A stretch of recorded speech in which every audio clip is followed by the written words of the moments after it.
Hail Dicelings and Ready Ear Clickers, because today we are going to subscribe to some great RPG channels. So first, let me talk about Community Spotlight. Community Spotlight was a program that we put together with a bunch of YouTube providers to talk about different channels, what they're doing, and why you should actually go and subscribe to them, why we subscribe to them even. So it started Monday. My video was corrupted, unfortunately, and so basically I'm just playing catch-up today. So with that in mind, let's start from the biggest, why you should subscribe to them, and then go to the smallest, and I'm going to feature a video from my smallest one because that's what sold me on their channel, and we'll get there at the end here.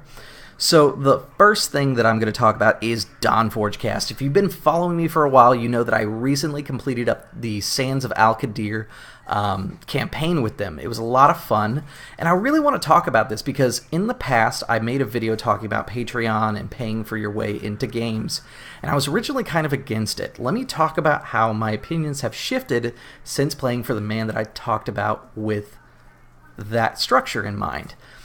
Dawnforgedcast has basically pioneered the idea of a GM for hire, and while a lot of us more traditional GMs have kind of eschewed against it, I've done it before too at game shops where it was $2 a seat and the $2 went to the GM, which he then used for store credit. So it was kind of like feeding into the store and paying for your seat in the store. So I was never really against it, but his structure seemed a little unreasonable, and the more and more that I've gotten to know Andrew, I kind of understand where he's coming from. He's been putting out a lot of really good content for the years, and he gets a lot of people that ask him for help, so he put a price tag on it. Because more and more people could meet the price tag, he started bringing it up. The good part is he's making a living being able to support his children and his wife off of his YouTube earnings. So obviously he is doing something right on his channel. So let me talk about the things that you should watch on his channel besides myself and a cameo on his campaign. The things that I really go to Dawnforge for, let me show you what I first started with. Some Pathfinder stuff. I was playing Pathfinder. I worked for Paizo at the time, distributing books and stuff like that. And so it was interesting to see a YouTuber be able to start putting up stuff. And Andrew's been very good about making sure that his quality has been there since the start. And it's only improved since he started. People still come here for Pathfinder Basics. He's moved on to 5th edition. He plays other games like Open Legend. He's played a few others, but he mainly stays within the fantasy realm. So if you're really looking for a good in-depth presentation of how to really cater your game to your players, that's what I go to Andrew for. So speaking of the game that I did with him, the really cool thing he did was he took the time to learn about me, my play style, the things that I like in-game, the things that I don't like in-game.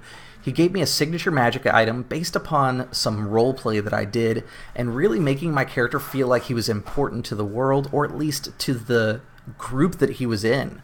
I played kind of a shitbag thief, to be honest, and it was really cool to see the turn where he became just undyingly loyal to them because they saved his life, and how to explore that concept. So it was a lot of fun. He played into it. He gave me challenges that were directly counter to me being able to keep that goal or that agenda of mine to protect them and save their lives one day.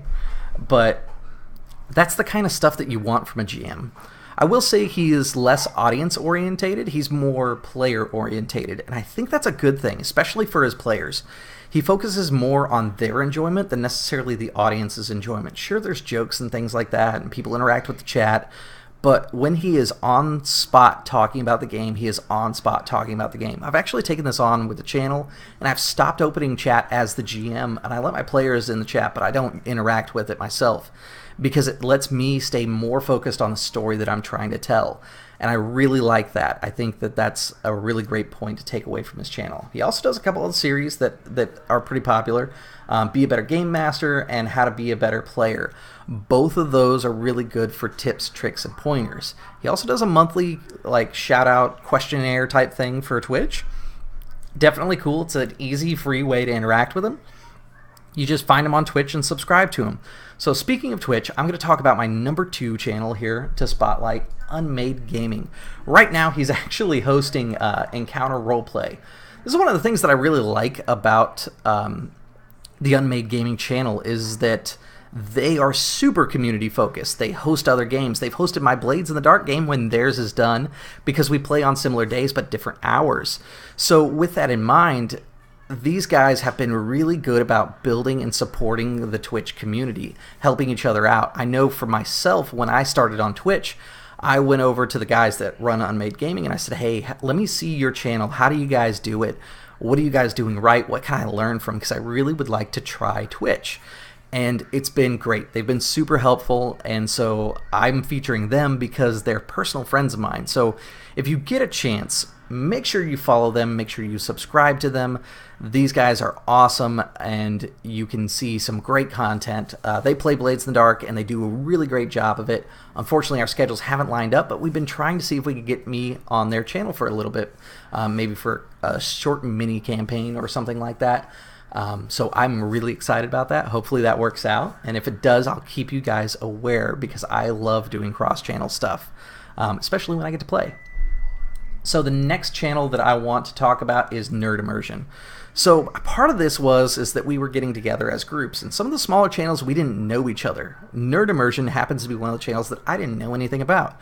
So I was like, well, out of the small channels, Nerd Immersion's the one I don't know anything about, so let me look into them, see who they are, see what they do, and feature them, talk about why you should subscribe to them. So this is a brand new channel to me.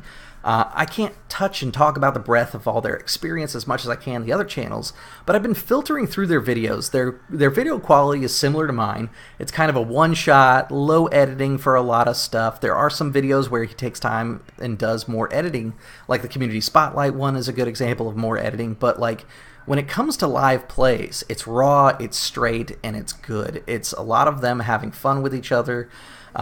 It's interactive and fun. It's kind of an even balance between playing for the group and playing for the audience that's watching. He does a lot of fun things, and the video that I want to talk about that made me decide to click subscribe, not because I'm making this video, the thing that made me want to watch more of this channel is actually this one right here. I paused it inside the middle of this, but I want you to take a look at the screen. These are a bunch of players that are making cakes. Now, let me dress the scenario for you. Basically, the GM said, okay, you're trying to get information from the baker's apprentice, but to do that, we have to have a cake decorating competition, and if you win, you'll get the information you want. If you lose, however, there's going to be some complications. So instead of making it dice rolls, they broke out cakes, and they decorated them, and then they fed the GM. This is super cool. I've never done anything like this. I've kind of toyed with the idea of doing some things like this, but it's hard to find things that everybody can do, and decorating a cake is honestly something that most people can do. Let me see if I can catch it towards the end here. Like, here is a still of the cakes that they made. Like, these are both really good cakes for somebody who probably doesn't decorate. Like, the one in the back there, that's definitely a very nice cake. Great job on that one. But this one, that's better than I could do. So it was really energetic, and like the way they carried it out, they were in character when they played this. They used teamwork as both players and characters. It was super engaging. And this is why you should tune into Nerd Immersion, because they're doing a lot of stuff like this. They play video games, they play RPGs, they really get into the subject and they explore it in kind of new and unique cake-fueled ways to do it. So, if you were looking for new channels, these are the 3 that you need to go find, click subscribe, follow, whatever the case is. They're also available on all social media platforms, and just learn from them. That's what's going to make you better as a GM. That's what makes me better as a GM as I go. And while you're on their channels, check out their Community Spotlight videos, follow those around, and see what other channels might tickle your fancy. I'm not saying you should subscribe to everybody, because honestly, you probably should, but that's not for everybody. Pick out the ones that you think are the best, at least, and give them at least a few videos. Give them some thumbs up, some encouragement. This community is small, and so every little bit that you guys do at the end of these videos, likes, subscribes, and thumbs up, it just fuels the monster that it is the RPG community online to do more, to create more, to talk about more things. So please reach out to my friends here, give them a subscribe. And as always, guys, I'll see you at the gaming table.